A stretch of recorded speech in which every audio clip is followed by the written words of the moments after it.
If you want to live and work in a foreign country, there's something that you're going to have to know and deal with, and that's culture shock. Okay? So you think about disorientation, you think about feeling overwhelmed, you think about different customs, different ways of life, different values. All of these things can be very, very challenging, but exciting too. In this video today, I'm going to give you some advice about how to deal with culture shock. But first of all, I'm going to talk about the culture shock that I faced in my first year in South Korea. I'm Paul, I'm from the UK, I'm 42 years old, husband and father of 2 young girls. I have been living and working abroad for more than 19 years now from the UK. I currently live and work in South Korea, and it's the best decision that I've ever made. If you are also looking to change your life and take a step into your new future, then stay tuned. Culture shock. I think it's a good topic to discuss, especially if you're thinking of living and moving abroad to a new country. Now, if you think about how you felt when you first went to a new place, especially a place that's completely foreign to anything you know, we're talking about feelings of disorientation, being overwhelmed, right? These are reactions to different cultures, different customs, different values, different ways of life. Now, these can be exciting at first, but after a little while can be very, very challenging and can affect your overall experience when you travel. Let's begin. Okay, so language is the first one. Very, very simple, very easy. If you want to move to another country, especially when they don't speak English, you have to learn the language. You have to know something, okay? You cannot spend a whole bunch of your time or your life in a country and still not speak the language or understand it. Now, when I first came to Korean, I could not speak Korean, obviously, but I learned to read Korean on the flight over. Believe it or not, that's true. It took me about 3 or 4 hours to learn how to read Korean. And by the time I got off the plane, I was already putting my theory into practice. I was reading all the signs on the shops. I was, getting a grasp of what these things meant. And a lot of these Korean words are kind of like Konglish, which means a mixture of English and Korean. So you can kind of work it out what it means by reading the Hangul.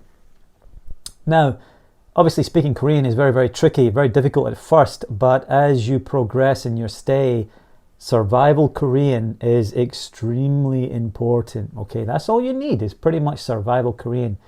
If you can learn to survive in a country and have that language backup for yourself, it's going to make your stay a lot easier. If you want to order food on the telephone, if you want to order food from the restaurant, go in there, go to the doctor, the dentist, get a taxi, ask for directions, whatever it may be, you need to speak a certain level of survival Korean. Now, in the most part, you might get some help here, but just to let you know, my dentist these days does not speak a word of English, okay? So I have to conversate with him in Korean. I have to understand what he's saying to me, or else we have a huge problem. All right, so moving on from language to safety. This was one of the biggest culture shocks that I experienced in Korea. For me, this is probably one of the biggest ones because in my country, I don't feel safe, okay? In Scotland, if I'm walking at night alone and I'm going through a park, I'm getting ready to defend myself. If there's a gang of like 3 or 4 boys, maybe like late teenage years, early 20s, in a group, drinking, for example, smoking, whatever they're doing, I'm getting ready to defend myself. And that's exactly how it was when I was young in Scotland. I was always getting into fights, not because I'm looking for fights, because people just, they have so much anger, they have so much aggression that they just pick on people. And you got to stand up for yourself. In Korea, I've never had one problem, and it's fantastic. I can walk through parks, I can walk to the mountain late at night. If there's guys together, which there often is sometimes, exercising, whatever, never a problem. Maybe even a hello sometimes, right? That's how it is here. It's so different for me as a guy. Now, little things like leaving your computer, leaving your cell phone, your mobile phone on a table in a restaurant or in a coffee shop and going to the bathroom, nobody takes it, right? You can leave all your stuff and don't have to worry about it. You can't do that in the UK. It would be gone. There's absolutely no doubt about it. It would be gone. If someone goes to let's just say a coffee machine, okay, and they put their card in, get their coffee, but leave their card by mistake, the next person that comes up will take the card out and leave it on top for the person to come back and collect it. If I'm back home, someone would use that card and spend all the money on it and then probably take it and throw it in the bin. So that for me is a massive, massive plus. It's a huge culture shock, but a very, very good one. There's also one other thing that I've noticed in recent years here in Korea. Manless shops, okay? That means if you walk into a shop, there's not a store clerk there, there's no assistant, there's no worker. It's a case of picking up the item, scanning it yourself, paying for it, and going out of the shop. Again, that is, I'm not sure if it is in the UK right now, but I don't imagine that would work well in our culture back home. Okay, moving on to curious natives. I've got a little culture shock here of curious natives staring, okay? I have been into certain Korean little villages in the south, and literally the roadworks have stopped, and the guys are just staring at me and my American friend like that. You know those movies you watch when you walk into a bar like in the middle of nowhere, and it's full of just the locals, and when you walk in, everyone stops talking and just stares. Well, that's what it's like a lot here. I still get it sometimes, but I'm used to it now. If you're in Costco, for example, or Home Plus, one of the local shops here, the Koreans like to look inside your shopping cart because they want to see what you're eating. And I'm like, what's the fascination? Okay, I'm foreign, I'm different, but like, I'm not looking into your carts. Oh, you've got chicken. Oh, you've got chocolate biscuits. I don't care, right? But maybe they do. It's something you get used to. Okay, I just think they're curious. No, don't take offense by it. A lack of personal space is a big culture shock here. If you're queuing up in line, Koreans often don't have patience, right? Which means they are right behind you in the queue. So what I've done to devise a kind of safety net between me and my family, I send my wife and my kids through first, and then I go with the shopping cart behind me. So as the shopping is coming through the scanner, I'm putting it into the shopping cart, which is separating me from the next person, which is a Korean, and that gives me personal space. That's how you got to do it, folks. A little bit of tip there. In Korea, they have a pali culture. Pali means quickly in English, and that is their culture. Everything should be done quickly, no wasting of time, resources, energy. To be honest, I don't agree with it at all. It's not how I live my life. But again, I'm not Korean, and this is a culture shock. Homesickness and loneliness, you will get this in any country, not just South Korea. Your family, your friends, food, social networks, familiarities, all of these things will make you feel really, really lonely in your initial days, weeks, months in a new country. When I came to South Korea, I was just so excited. Did I get homesickness? Sure. I missed like a Thursday night with my buddies. You know, we used to meet up for drinks, go to bars and clubs. Or I would miss just general things like sitting chatting to my parents, for example. Just taking a walk in the countryside in Scotland. I'd miss little things like that, but I was a lot stronger for 23 years old at the time. Of course, I'm 42 now, so it's a long time ago, but even then I was very, very strong mentally and prepared to deal with change. But homesickness and loneliness, you know, you have to be ready for that. You have to be prepared for that, and accept it if you want to make, you know, the most of your time abroad. All right, work, culture. Asian countries, I will just focus here on South Korea. Obviously, I've been here for so long. There's no sick days. So there actually is sick days, but you're not supposed to take them. And if you do take them, you will be made to feel extremely guilty and could get into some sort of trouble in your workplace.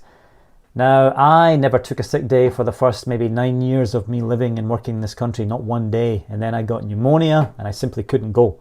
And the longer I've stayed here and the better my job has become, you know, and the more respected I am, the higher my education went, I realized that, yeah, you have to look after yourself, okay? If you need a sick day, you take it and you deal with the consequences later, as do your company. No mistakes, right? Everything has to be perfect. We go back to this, you know, quickly culture here in Korea. You're supposed to do tasks quickly, without complaint, without asking for help, and it has to be perfect. No mistake. Now, be ready to not be given any praise when you work here. Even though you think you're doing a really good job, praise is not given. The only thing they will give you is criticism, something that you should have done better. Now, at first this was really shocking and I didn't like it. You know, it made me quite, you know, angry and frustrated. But after a while, it actually made me stronger. And in my other video, I talked about how my first year here was kind of like my apprenticeship in teaching. Well, that's exactly what it was. You know, that made me really strong, or stronger than I was. And yeah, I'm actually thankful for that experience now. Weather. Whoa, weather. You all know the weather back in Scotland, the UK.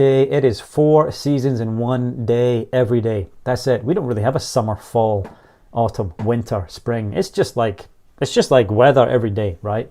But in Korea, you have an extremely hot and humid summer, or an extremely cold, freezing winter. Now, the hot, humid summer for me as a Scotsman is horrific, right? It's like I'm an ice cream and I'm just melting. So I try and stay indoors as much as I can because my skin burns extremely quickly. So the hot summer is really hard to deal with. You're going to have the air conditioner on in your house 24/7 almost, even at night time if you're trying to sleep. That was a culture shock. It was extremely hot and humid and sweaty and uncomfortable. Bugs, everybody, bugs, mosquitoes, right? Let's talk about the mosquitoes. The mosquitoes are terrible, and they will suck you dry. They're little vampires flying around. If you see one in your apartment, you better get it, because if you don't, for the next 2 days, that little guy is going to feast on you morning, noon, and night. And that's what happened to me my first week here in Korea. I was eaten alive for the first week, and it was terrible. It was really, really hard. I couldn't sleep well at all.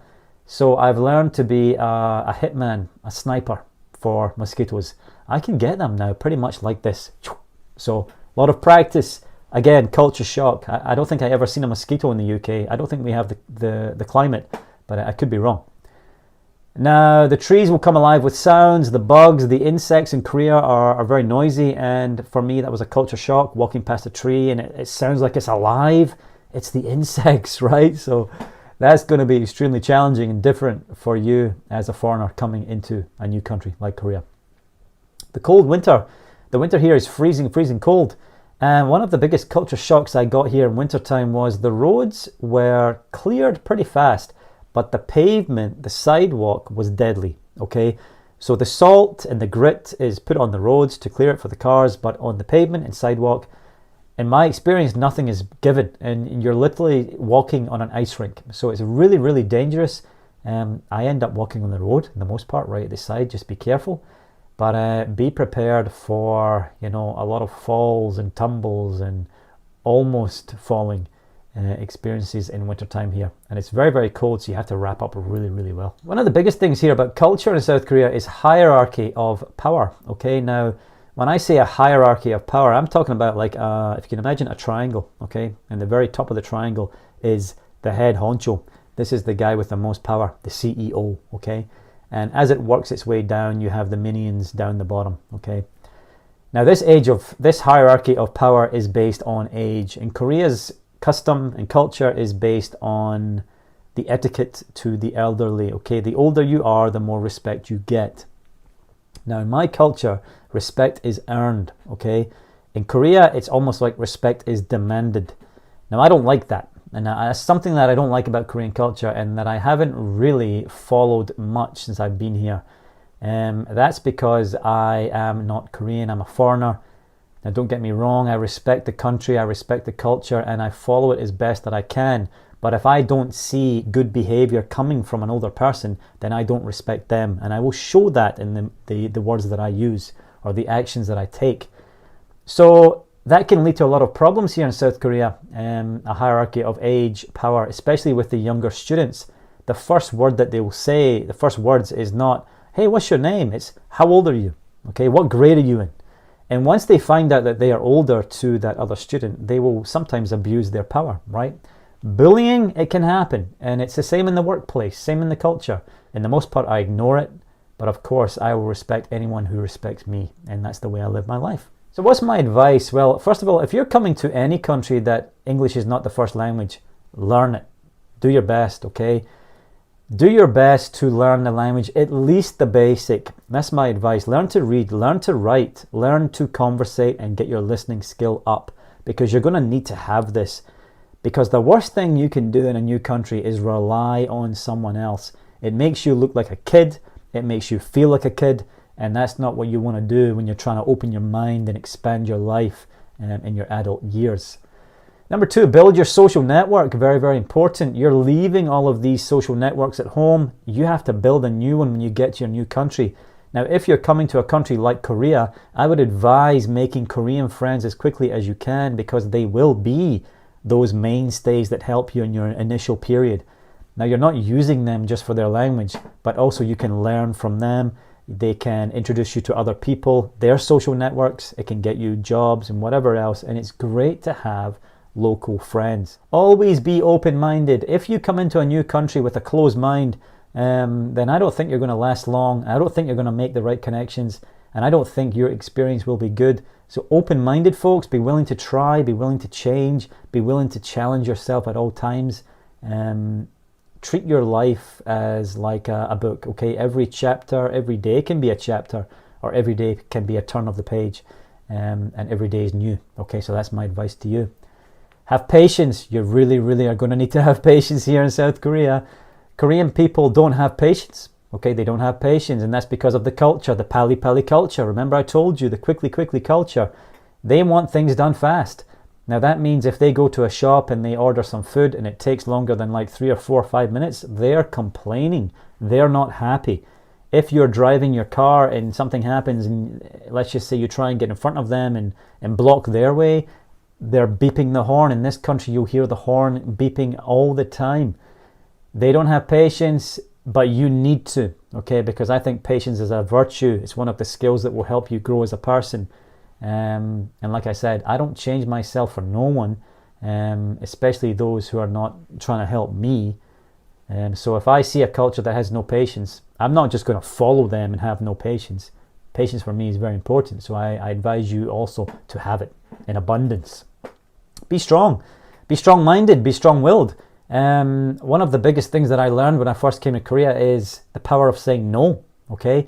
If you say yes to everybody or everything, people will walk all over you. That's the truth. And trust me, because I've learned from that experience. When I used to work at a public school, I was asked by one of the teachers to teach her son. And he was a university student, and it was like a private lesson. And I didn't get any extra money for that, because in my contract, you're not supposed to work outside of the school. And so I didn't want to do it, but obviously when she asked me, she came right up to me on the moment, put me on the spot, and I felt like I was kind of being rude to say no, so I was like, okay, I can do it. And there was a lot expected from me, and there was nothing much in return, so I felt like I was kind of being used. Well, that was the last time I said yes to something that I didn't want to do. And so every other time that it's came to me and I've decided to myself, Paul, it's not worth it, I would just say, no, sorry. And they'll ask you again, oh, please, no, sorry. And they will respect you for saying that, because respect is power as well as age. So my advice to you all is be strong, okay? Protect yourself, because nobody else will, and learn to say no when it is needed. All right, folks, thank you for joining me today. That is Culture Shock, and that's my experience from South Korea. Hopefully today those little tips helped you if you're thinking of moving to South Korea. And if you have any questions or any worries about traveling to a new country, put it in the comments below. All right, take care of yourselves, and I'll see you next time. Goodbye.